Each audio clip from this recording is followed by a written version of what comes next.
First on 11 Alive, the latest on former President Carter. As it is announced today, he is entering hospice care.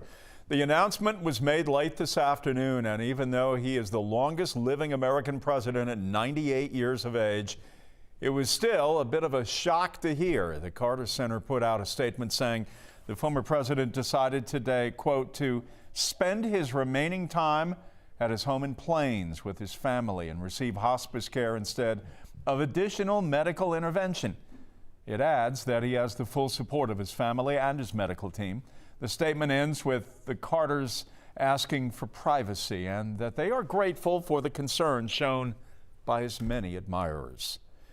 We have team coverage tonight on this developing story. Coming up, Liza Lucas will share more of the reaction surrounding today's announcement. But we begin with John Schierick live in Plains with more on the former president and his connection to the small South Georgia community. Plains is, of course, Jimmy Carter's lifelong home. Born here October 1st, 1924, grew up here, went to high school here, Plains High School, met and married Rosalind here, went off to college in the U.S. Navy. But then when his father died, Jimmy Carter made the decision to resign from the U.S. Navy. He was helping pioneer the nuclear Navy.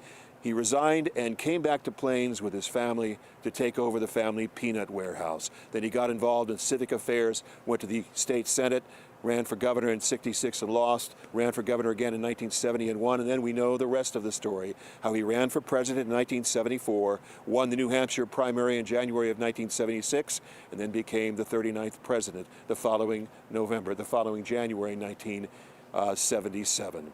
Of course, wherever Jimmy Carter went around the world, he always came back to Plains, and one of his priorities was to teach Sunday school at Maranatha Baptist Church here in Plains. He did it since leaving the White House in 1981. He didn't really officially stop teaching Sunday school until 2020. But until then, he did not let anything stop him. Not recent health challenges, not cancer, not a broken hip. He always came back to Maranatha Baptist Church until the challenges of the COVID pandemic and his age were just too much. People would come from across the country and around the world to listen. How many of you think if you do a good thing for just one other person, it would make America a better country? Is that complicated? No, it's not difficult.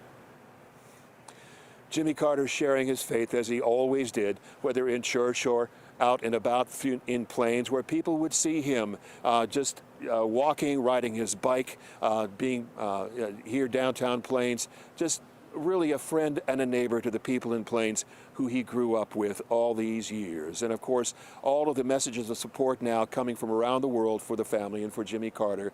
No one has been impacted more than the people outside his family that love him most, the people of Plains. Jeff. John, the moment that you popped up on screen and I saw you with that backdrop of the Carter sign behind you and standing where you are, that's one of the most famous visuals of 20th century American politics, where you've opted to stand, because it is there that all of the networks cloistered all through the 1970s, and it is that site that defines Plains, defines maybe the state, and certainly is a large part of who Jimmy Carter is. John Schierick reporting And when live. he came back to Plains after leaving the White House in January of 1981. This was the first stop he made after leaving the White House. And you'll remember that scene, the hundreds of people who lived in Sumter County and beyond came here to welcome Jimmy Carter and Rosalind Carter back home. And in tears, he thanked them for their support through the bad times and the good times. And they have always supported him ever since. Jeff. All right, John Schierick reporting for us live from Plains, Georgia, on a very emotional night for so many.